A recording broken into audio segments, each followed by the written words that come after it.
məsuliyyət almalıyam.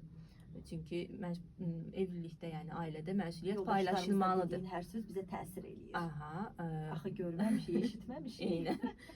Bu əslində cinsiyyət yoxdur. Kişi olsun, qadın olsun yəni. Amma daha çox oğlan uşaqları da özünü biruzə verir. Məsuliyyət almalıyam, orada necə alacağam? Axı mən öyrədilməyib heç, yəni bu davranışın nə olduğunu bilmirəm. Oradan başlayır artıq problemlər yaranmağa və müasir evliliklərin də əslində bu qədər problemli olması, boşanmaların bu qədər çoxalmasının əsas səbəbi məsuliyyət hissindən qaçılmasıdır.